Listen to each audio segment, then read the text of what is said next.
economic crisis, with the main event still to be seen, on top of the climate issues that we're already facing in our planet. And so we are all a bit shell-shocked by the situation and wondering what the future will bring. And I think we need trust in each other and trust in our institutions, the institution of our society. And I would say that to solve the issues that we face, no institution is more important than the business sector. And so business needs to be an integral part of the answer to the societal issues that we are facing. But this all will also happen if businesses also embrace in a certain way this agenda, the agenda for purpose, an agenda that goes beyond the focus on shareholder value, that even goes beyond the focus on the stakeholders' interests, on how to manage this or that stakeholder, and really embrace a different agenda. So for the seminar today, we will tackle this topic.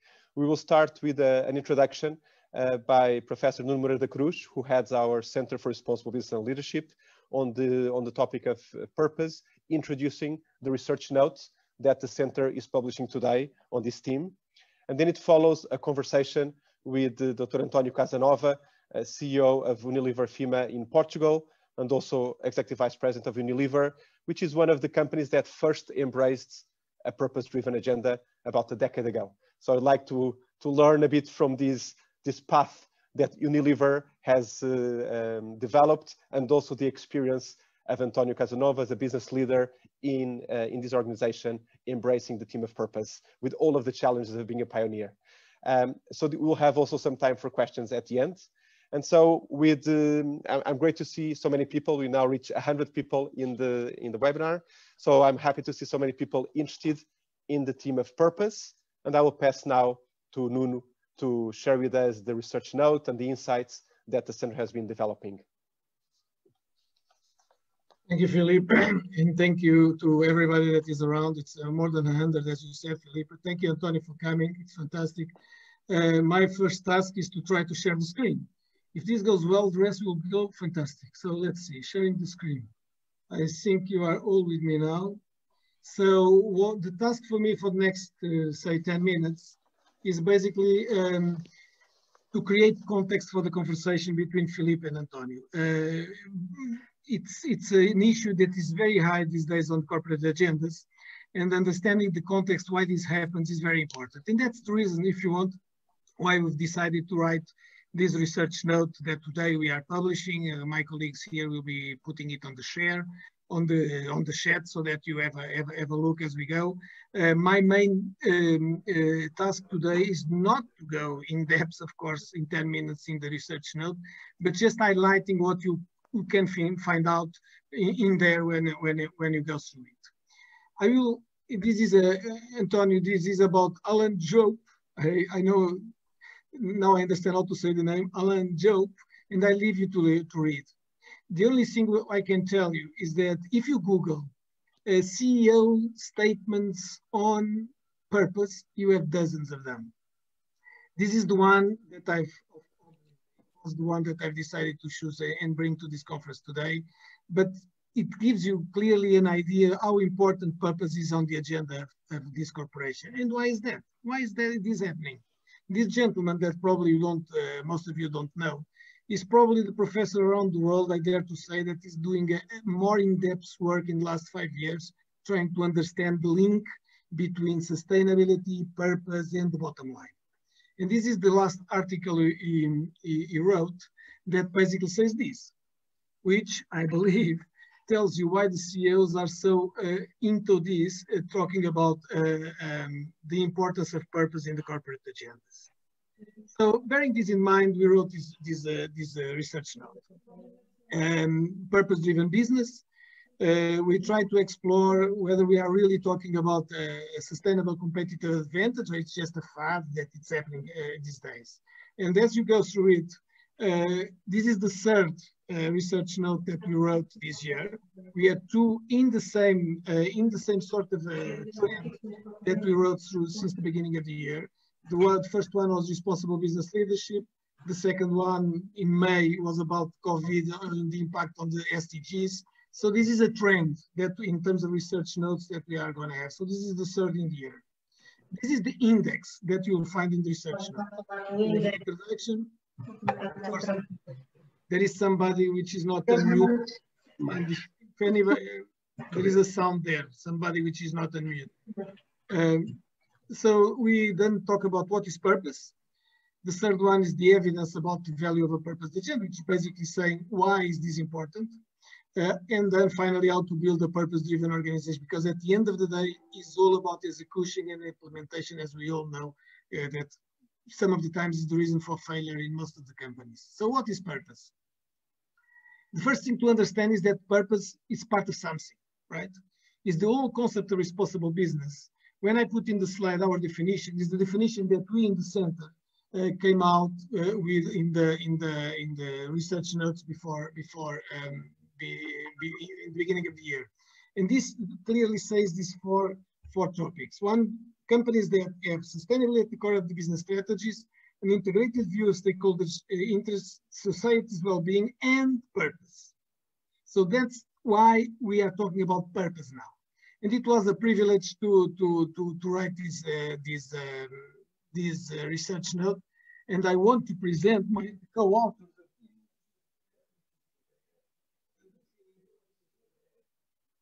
Under the supervision of our Dean, Philippe, which is passionate about this, and it's fantastic what he helped us writing this. Now, so what is purpose? Purpose, where most of people still make this deal, what is values, what is mission, what is vision, what is purpose?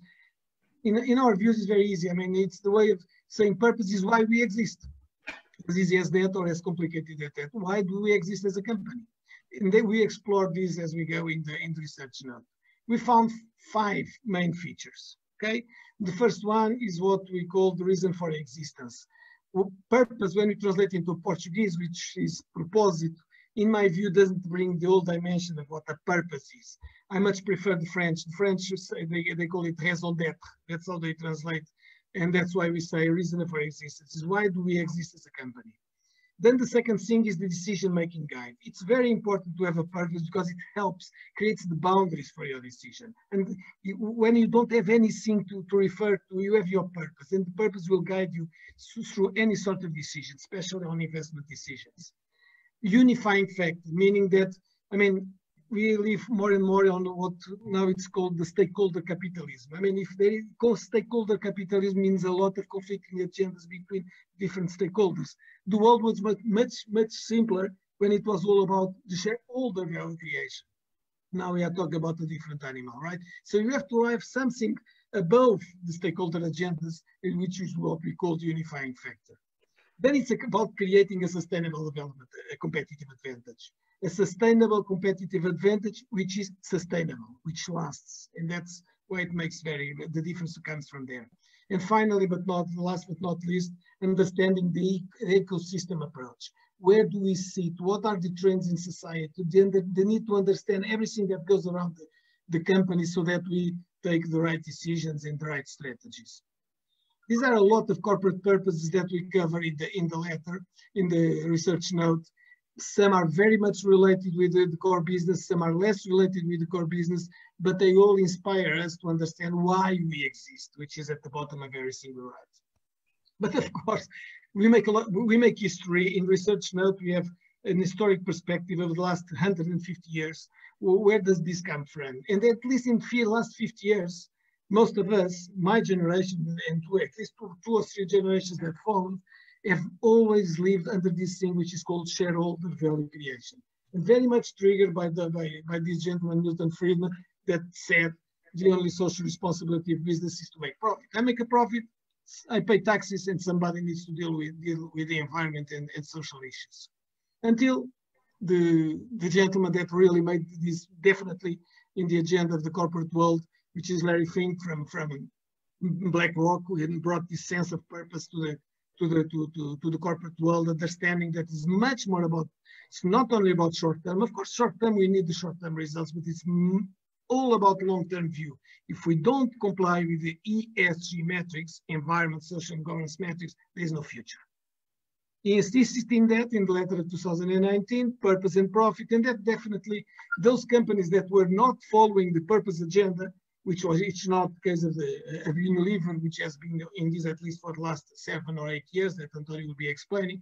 Those that were more reluctant to do that, this made the difference. In fact, in Wall Street, they tend to say that it was a before and one after the latter.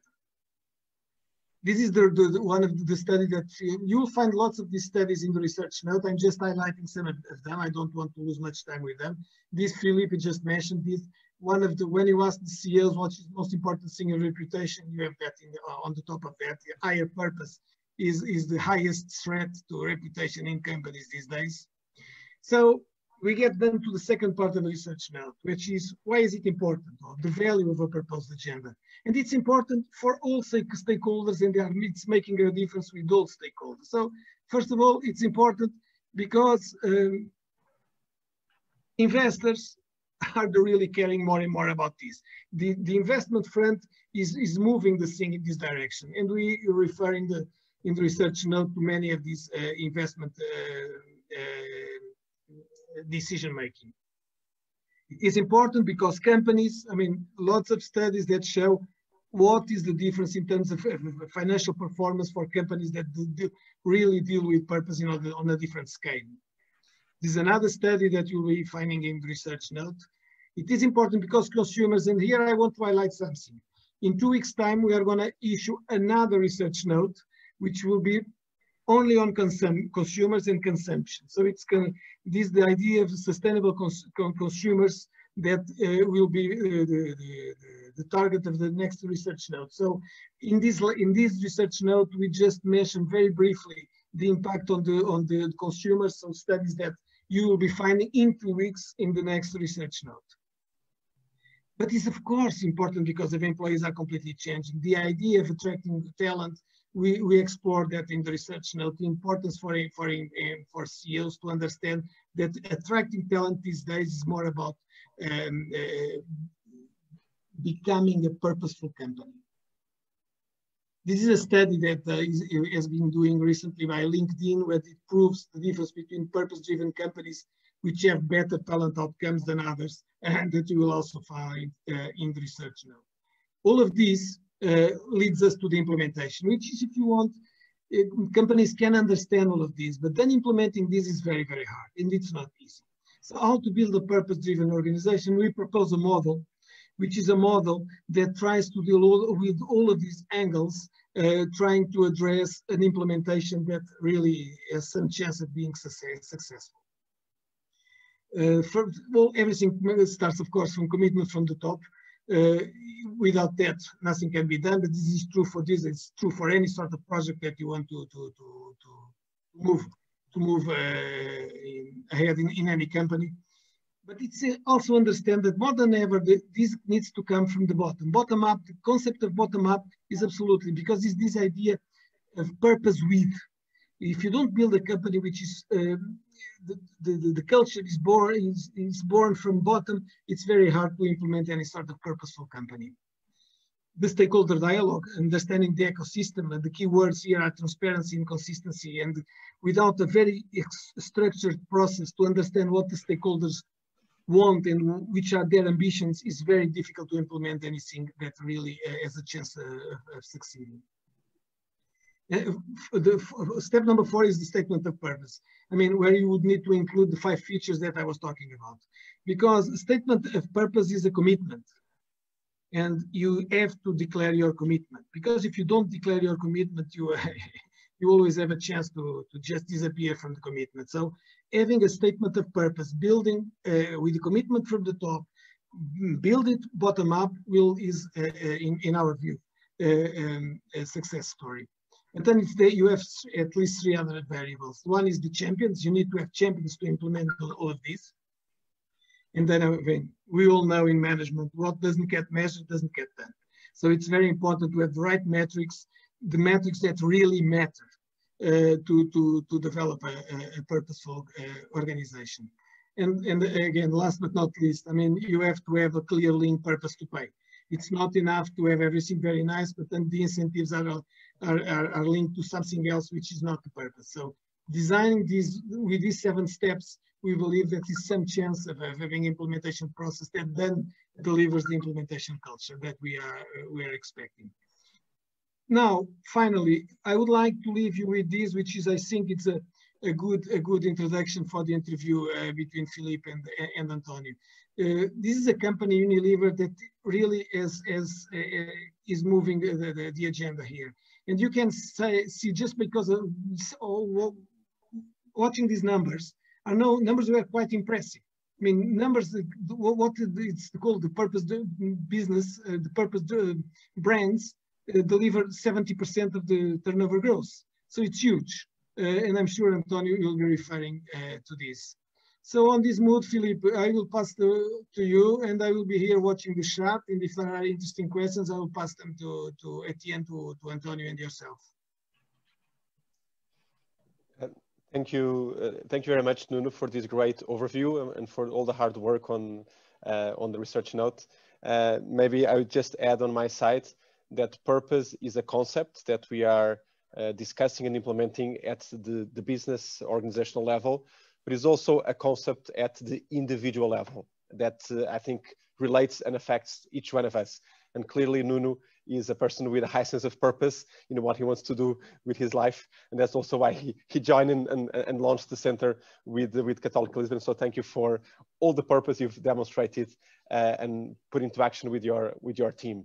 And this really sets the background for the conversation with Antonio. And Antonio, thank you so much for joining us today. It's a pleasure to have you here, sharing these important issues with us. And as Nuno has described to us, this implementation of purpose-driven agenda is a process, is a path. And you don't just do like this and you have a purpose-driven organization. You have to walk, define the path and walk. And Unilever has been doing that as a pioneer, I would say, for many years, probably close to a decade. And so we have a lot of experience about that path when it was really difficult. It was not fashionable. And also, I would like to start our conversation a bit to understand, you've been leading Unilever in Portugal, also connected to Spain, very connected to Unilever globally as well. How did this topic emerge within Unilever? And how has it changed the company? If I look at other companies that I could name, like Procter & Gamble, that actually tried to acquire Unilever a few years ago, or others, is Unilever really a different company or not because of what has happened? And how would you describe that path? So let's start with there and then just flow the conversation. Well, thank you. First, thank you for the invitation. It's always quite nice for us to talk about a main theme for the company.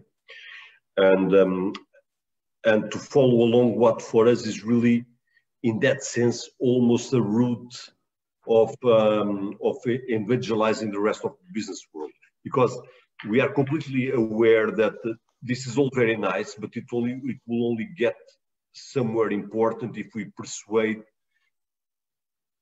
many of the other companies, mostly the big ones, but all along the business chain, that this is something incredibly relevant for business. So we are completely aware that this is a path that we are taking, but it's only the path gets much more relevant if we manage to bring along with us many other companies and many of our business partners. So it's always these events are always incredibly important for us to explain what we are doing and to explain why we think it's the only way to go about business. Truly, if you want to make it at a moment in time,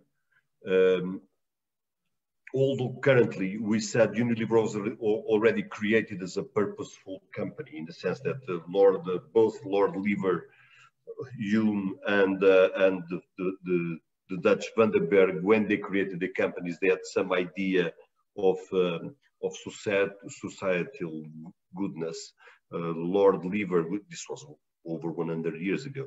Lord Lever had this idea that it was, we want to bring hygiene to everyone. So we want to make soap so cheap that the hygiene can be affordable. Okay, so and in that sense was a an original idea of purpose, of societal purpose.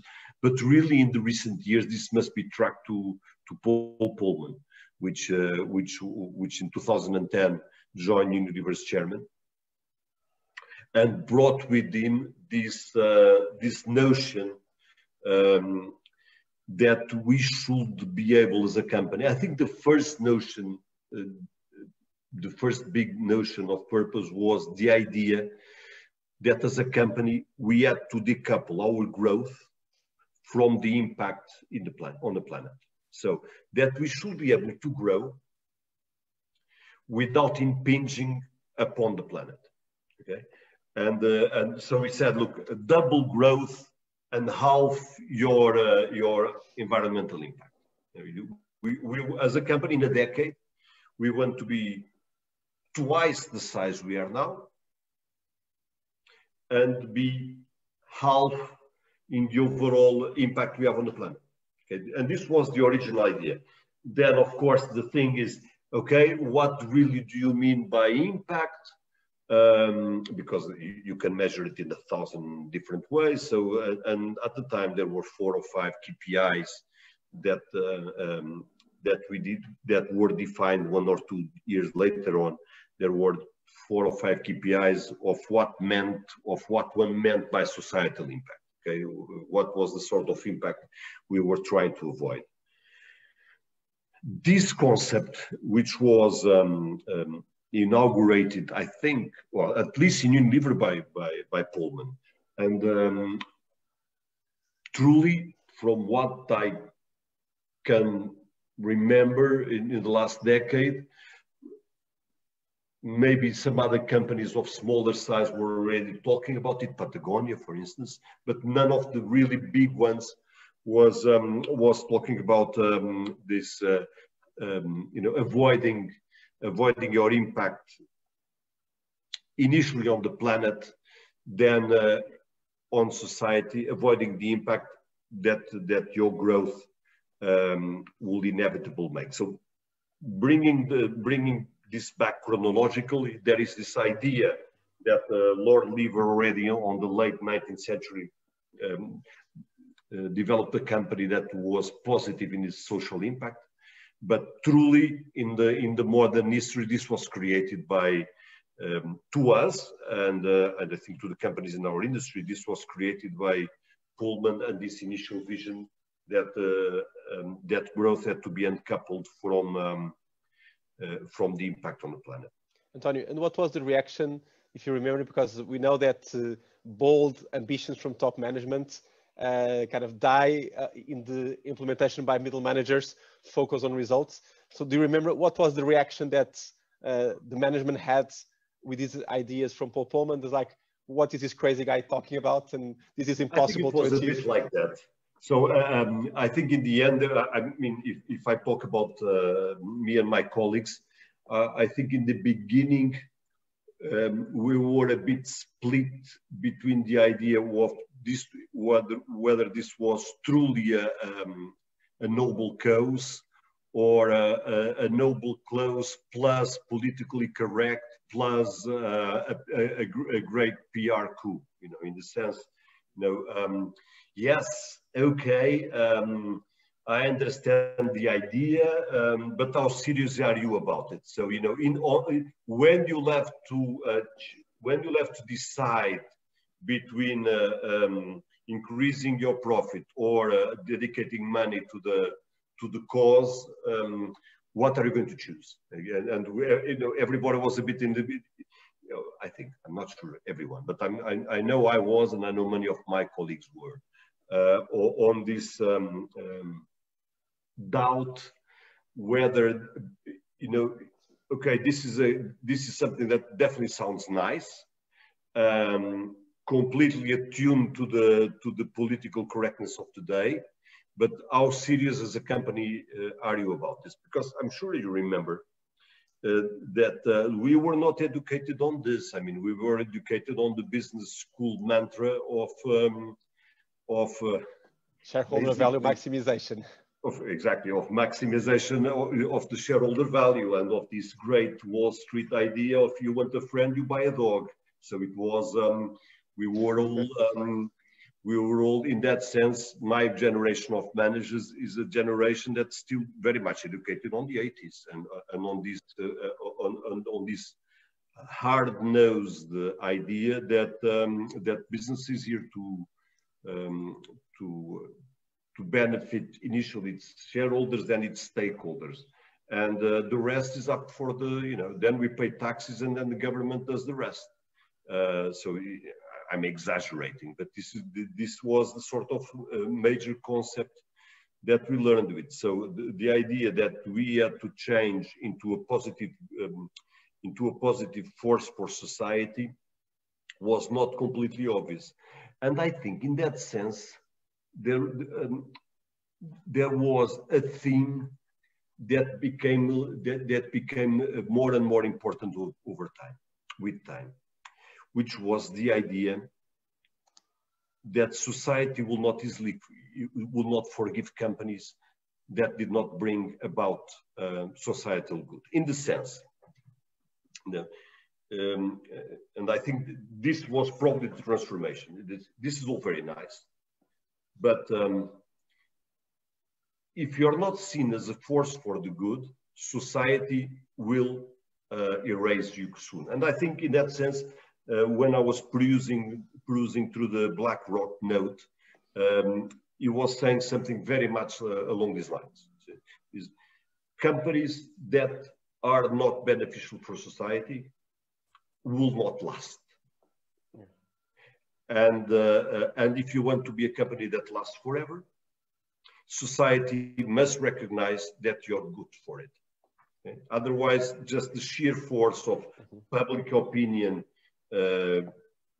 key opinion formers, policy makers, etc., you'll bear a huge brand if they don't recognize you as a force for the good.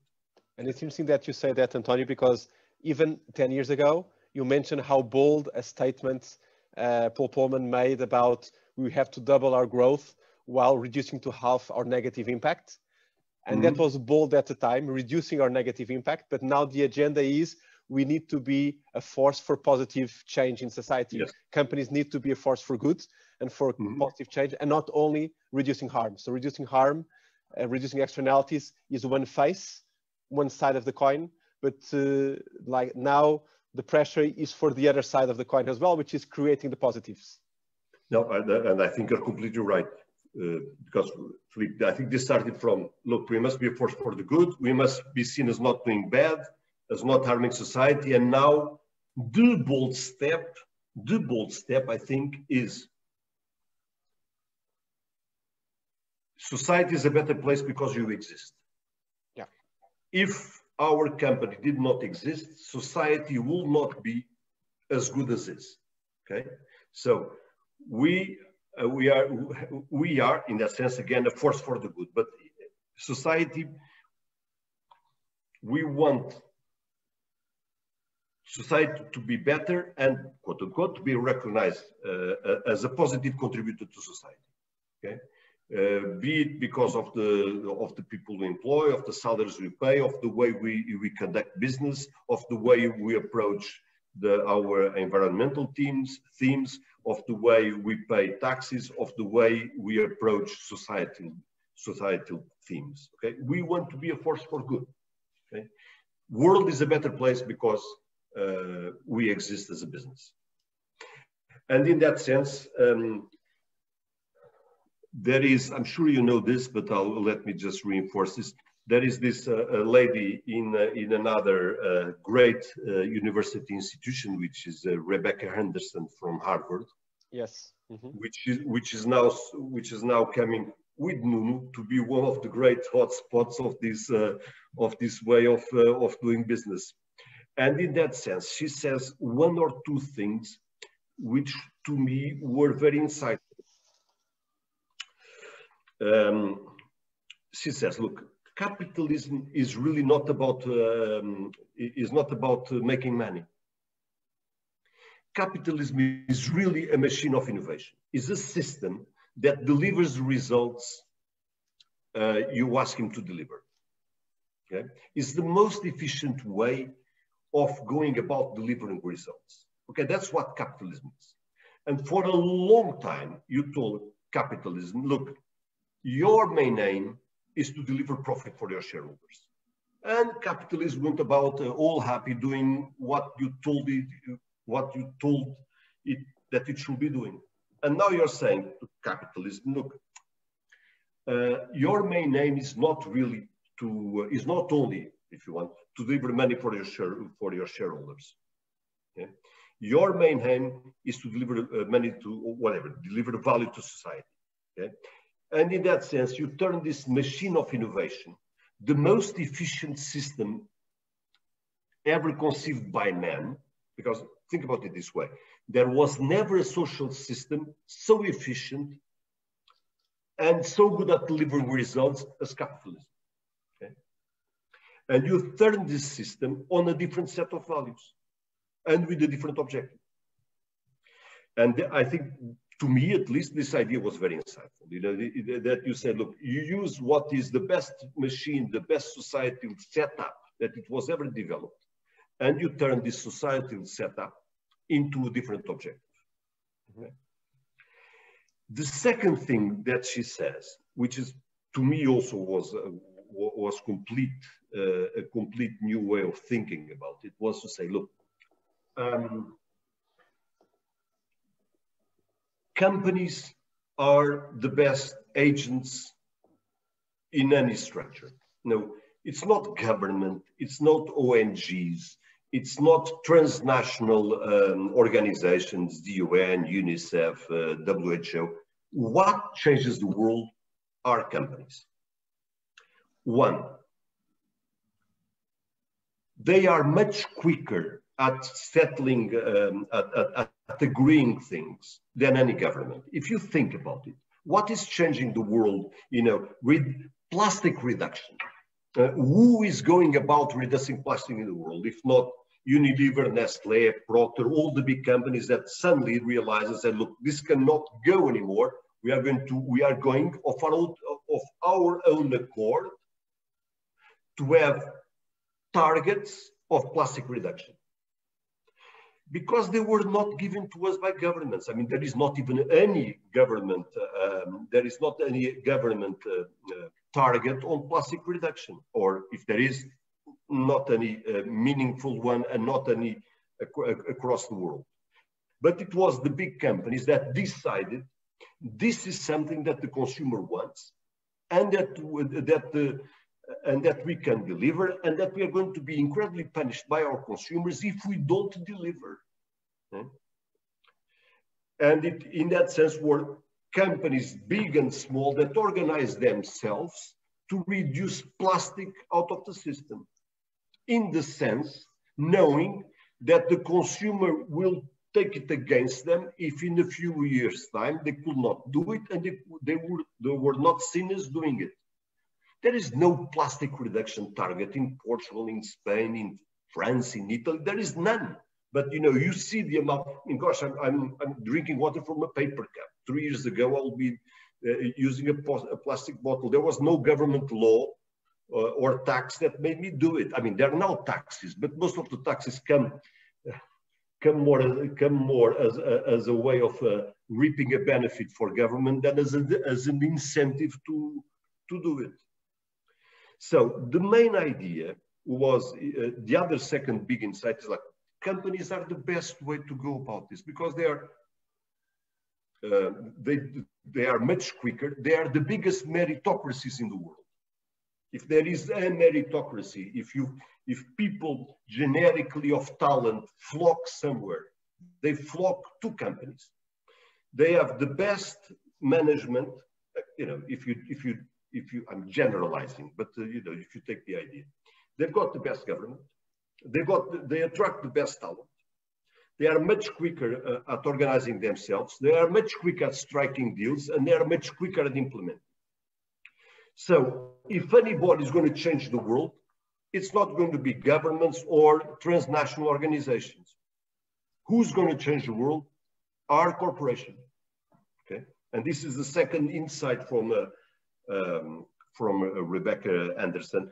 And these two, I think, to me, strike, at least to me, strike very much the tone of the way to think about business and capitalism, if you want, for the whatever, for the near future. Then what will come, I don't know. But Antonio, to me, let me, on that note of the vision for capitalism, let me just add a note to that, because I love the idea of capitalism being this distributed, very efficient machine for innovation, for delivering results.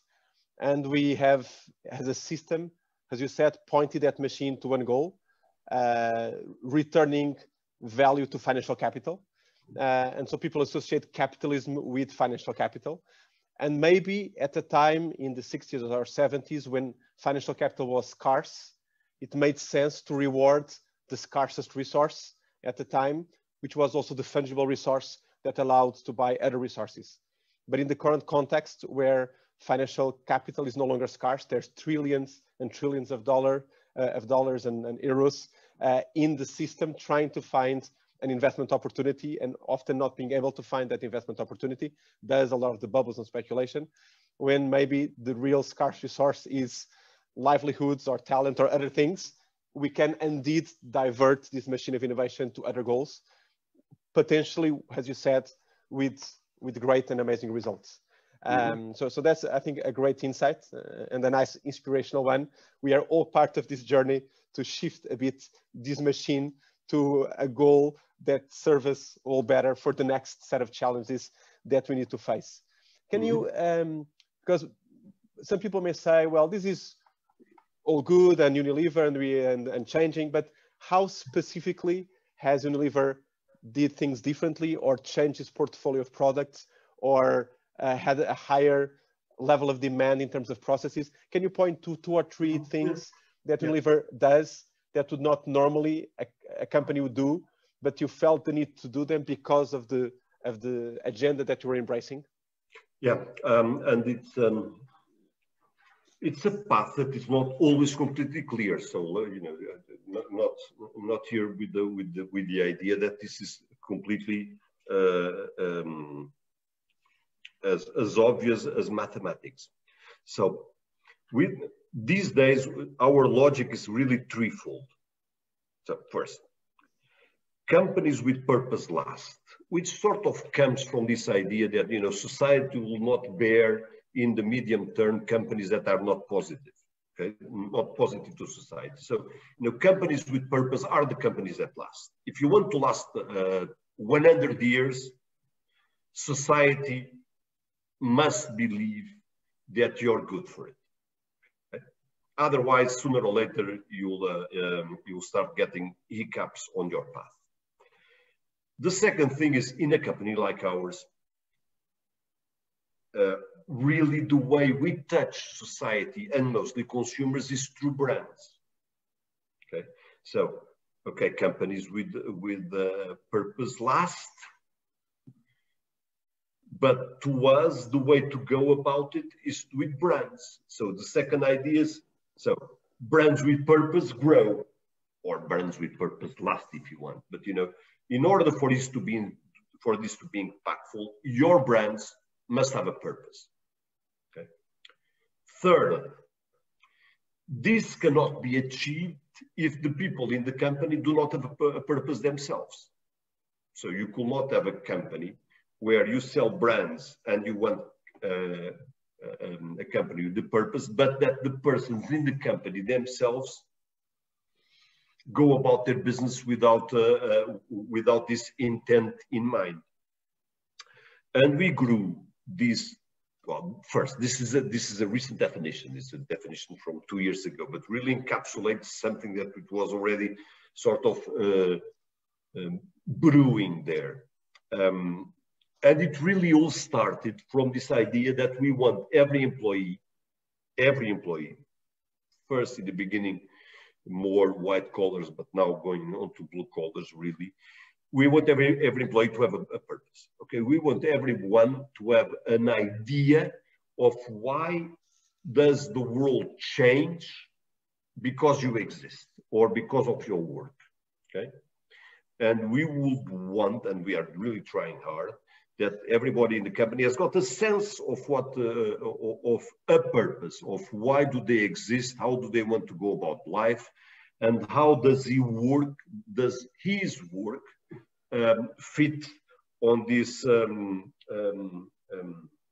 notion of good, which sometimes can be things outside work, but they really shouldn't, and sometimes can be things where they feel Unilever is not the best vehicle for that.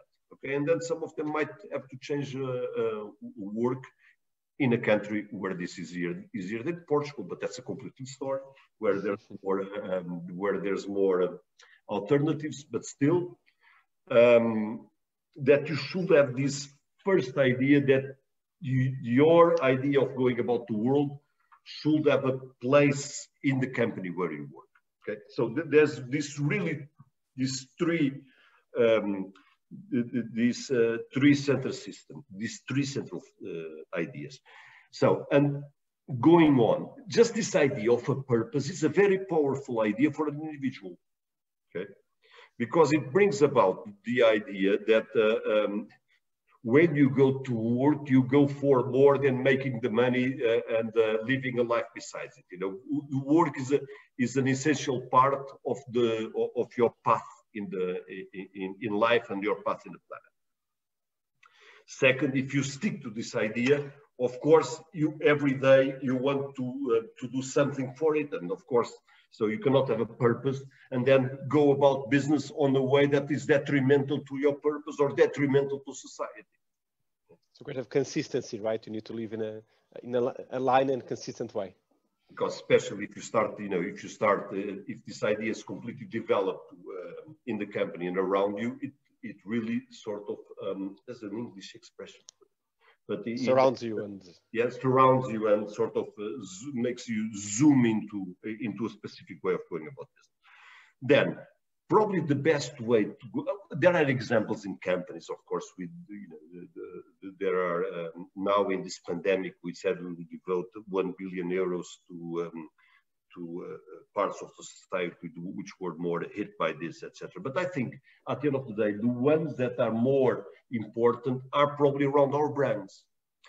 And one key idea is that we want every brand to have a purpose. Okay. Now, this is a tough path because some of them are quite obvious, and I'll come to one or two which are quite obvious. 3 or 4 are tougher. So what is the purpose behind a mayonnaise? Or what is the purpose behind, let me get the tough one, toothpaste. Okay, so if we want to be a purposeful company, our brands have got to get purpose. And everybody, and the spirit of the brand is, why does this brand existing, is this good English? Why does the existence of this brand improve the planet? Some are easy, some are not. Easy ones, probably the most, by the way, and as Nuno was saying in the beginning, one of the key things is brands with purpose seem to be incredibly more powerful to the consumer than brands without purpose. And most of our growth comes from brands with purpose. Okay. They are growing much faster than brands that don't have a purpose. Now, of course, you could always argue that causality is not correlation. So you say, yes, okay, there's a few things around the brands with purpose. They tend to be the biggest. They are the best brands. They are the ones where you develop the purpose first. They are the ones with the easiest footprint. Okay, there are stories around there. But anyway, there's an idea there that brands with purpose seem to be more attractive to the consumer than brands without purpose. The most obvious example usually is Dove. Okay, Dove and the idea of let's say of embracing diversity, you know, that Dove really brings about. So the story about around Dove is very simple. is Dove at this point in time is mostly about what should I say? Self-confidence, feminine self-confidence. So we know two things. Women, like men, with more self-confidence deliver better results. Okay? They are able to have more impact, and with that, they are able to deliver best results. So the correlation is people with more self-confidence deliver better results wherever they are. In business, in life, they achieve more. If you've got more self-confidence, you achieve more. Second, a very small part of women, like of men, have self-confidence in the sense that they don't consider themselves beautiful. I think the number is like 20% of women, when asked, consider themselves pretty. Okay, 80% consider themselves either standard or not pretty. And you know, the prettier you consider yourselves, the more impact you have on society. Third step: why don't you consider yourselves? Why does one not consider oneself pretty? Because the standard of beauty in society are very narrow. Okay, because there is the archetype or the stereotype of what beautiful means is quite narrow. So it means a different, a given skin type, a given color of eyes, a given color of hair, a given height, a given body shape, etc. Okay. If you conform to this standard of beauty, your chance of having higher self-esteem increases. Now, we know something else. This is completely a feature of current times, because what was considered beauty has changed a lot across the centuries. Yeah, I mean, what we consider beautiful, it was not written in stone and given to us at the top of a mountain, a theme that Católica knows about. But this was not, it was not delivered to us like this. It's something that was sort of shaped, and it changed a lot of times. So why do we believe that there is only one type of beauty? Okay. And one of the big things around Dove is unstereotyped beauty. Show to the world that beauty has meant 1,000 different things and can mean at this point in time across the globe 1,000 different things. So it's not by being a very specific type of quote unquote, and I'm exaggerating, but just to make the point of, it's not by being an exact type of Hollywood beauty that makes you beautiful or not. Yeah. There are 1,000 other types of beauty. So to cut a long story short, the full idea around Dove is this idea of unstereotyping beauty and showing the world that there are 1,000 different things that mean beauty, and as such, that you don't need to conform to a given archetype to be considered beautiful, and breaking this link that you can increase your self-esteem. And how do you do it?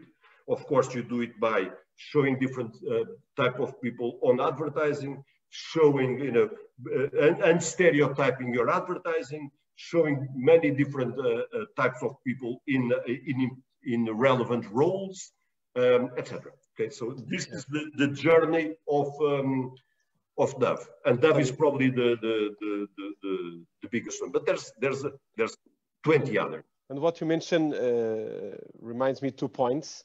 One is that you mentioned the power of the norms, and that we take a norm usually as an absolute thing that shapes our life, and we are not able to see that norms evolve, and sometimes they are wrong.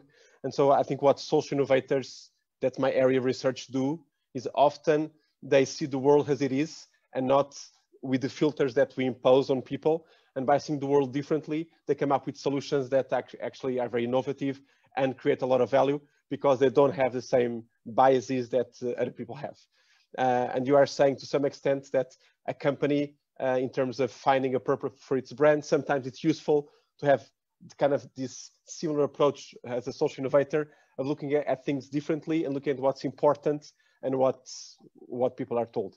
So that's an interesting idea. The other, which is quite challenging, but at the same time very exciting, is that when we speak about a purpose-driven organization, is not only finding the purpose for the organization, but often the organization provides different products or services. In the case of Católica, we have an undergraduate program, we have executive education, we have research. And so finding a way in which each of our products or services embodies a certain purpose that often is emanated from the bigger purpose, but sometimes could be one that is identified for that specific product or brand. That's very important. So you need to apply purpose at different levels, right? At level of the organization, but also potentially, in the case of consumer organization, at level of the brand, which leads to a lot of creativity for different people managing the brands to find the purpose of the brand. So that's quite nice. Let me ask you something that maybe has a final question, because our time is short, is you have been working for many years in Portugal, but also connected a lot with the global business context. How you see currently the difference in terms of level of development of thinking and action in Portugal versus the rest of Europe, Western Europe, in terms of the issue of purpose? Do you see that we are lagging behind, that we see that in some areas we are further ahead? What needs to happen, I think, in Portugal, specifically for the agenda to move faster? If I compare ourselves with what I saw in Spain and what I see from my European colleagues,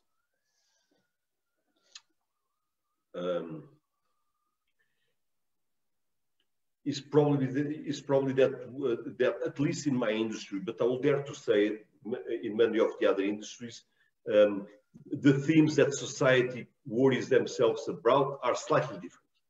Okay, as a society, and probably with very good cause. You will see often all the Nordics very worried about all the environmental impact, okay, which I think in Portugal is relevant. You'll see many of the other ones also worried about integration. Integration of specific communities, which tends to be a big theme, for instance, in Germany. Okay, but in our sense, I think we, as a society, at least, we tend to be more worried about things like social inequality. Okay, which I think in Portugal is a theme that rings bigger bells than it rings in Northern Europe. Okay, so I think the themes change over time, and they are different from places in Europe to places in Europe. If I had to say one thing that I think is more recurrent in Portugal, is the theme of inequality. Okay, and I think this comes mostly from the fact that as a country, we are, how shall I put this to be nice? I think as a country, we failed our objective of developing our economy over the past 20, 30, 40 years. And this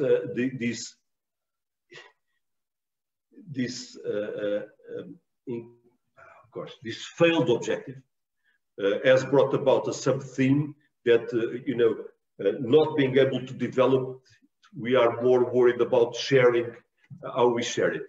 And I think we'll probably be less worried about sharing if we will be more successful at developing the economy. I mean, and I think it's one fact that does not get referred to me as often as it should, is that on this century, only 2 countries in the world have dropped more places in the economic ranking of nations than Portugal, which were Greece and Venezuela. We are the 3rd country in the world that has dropped the most places in the economic ranking.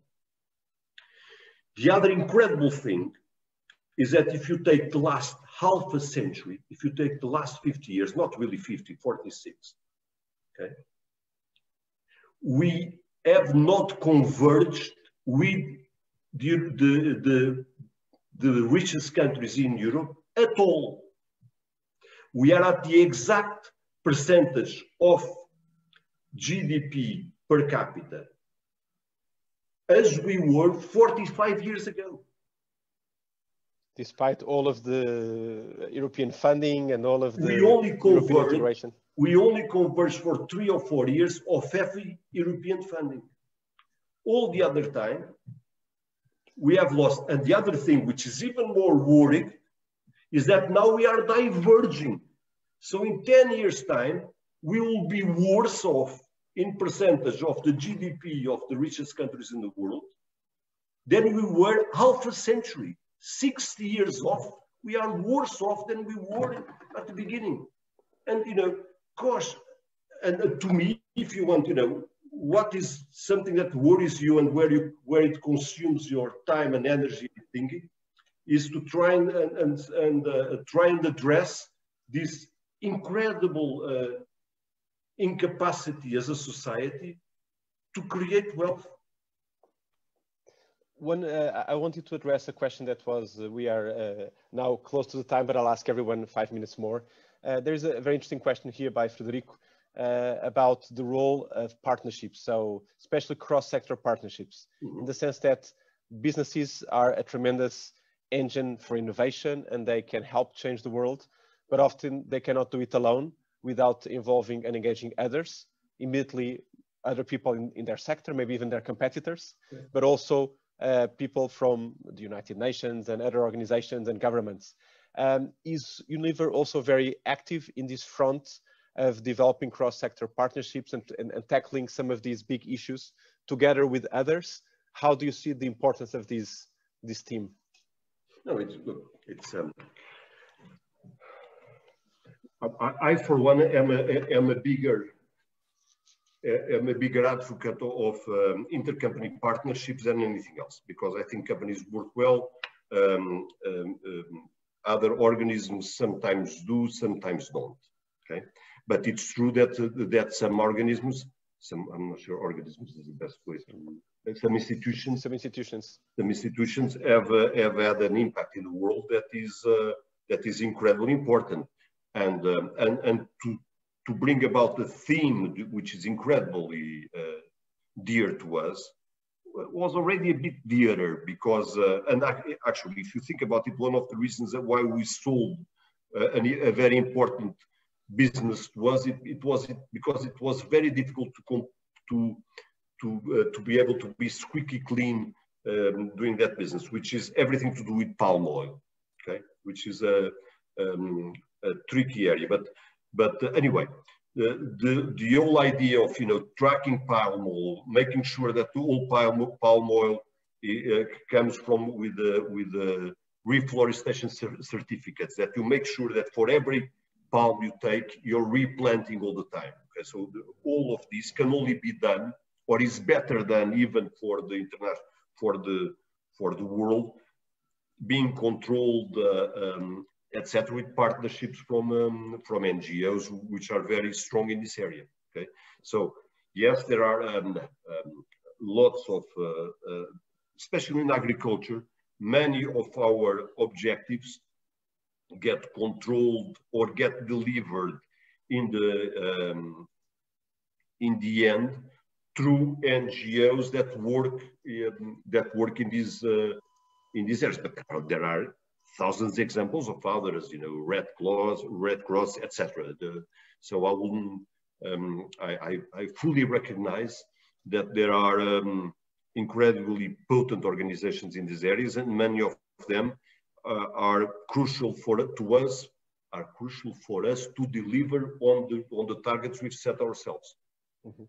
Okay, very good. So I'll just pass to Nuno. So I really enjoyed our conversation. There are some clear ideas that I take.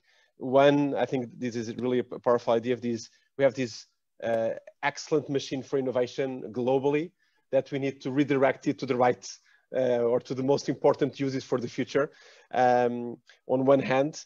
And also this issue of purpose, we really need to understand it at multiple levels, not only the level of the company, the organization, be it a business, be it a business school, be it any other organization, but also at the level of the brand or the product or service that we are delivering, but also at the level of the individual, not only as leaders in our organizations, but also each one of us as citizens. And I think the question that you phrased, society is a better place because I exist. Can I really with confidence say this statement for the past, present, and future, and knowing why is it better off? And if not, then maybe I should do some thinking in terms of what my purpose in life is and what I want to achieve. So those are some, I think, interesting ideas that I get from this conversation. So thank you, Antonio, for sharing your thoughts with us, and thank you for the work that Unilever has been doing in the area of sustainability and purpose as a pioneer. Now, one among many others, sharing a common agenda, and hopefully in partnership with others, implementing it for the benefit of the planet. I have a couple of final words. Nuno, anything you'd like to say as a closing? Well, maybe just building two comments. One, building on what you just said. I mean, this question of purpose, and thank you very much, Antonio, because when you put the personal dimension into all of this, makes a lot of sense, because it's all these personal purposes that leads to something different. It always reminds me of the story of, you know, those two guys which are breaking stones, and you ask the first, what are you doing? And he says, I'm breaking stones. And the other one says, no, I'm building a cathedral. So the companies that are able to convince employees that they are building a cathedral will make the whole difference. So thanks for that, Antonio. And the other comment I would like to make, which is, it's always reassuring to listen to companies who have this potential to change the world and driving all the rest of the ecosystem with them, is this notion that, of course, without economic sustainability, there will never, ever be social sustainability or environmental sustainability. But what is more and more true is that without the social sustainability and the environmental sustainability, we will not have economic sustainability. So that's the agenda that you are driving, and I thank you for that. Great. So thank you very much, Antonio. Thank you also, Nuno, for the work you've been putting in the center with your team, with Felipe and Vera.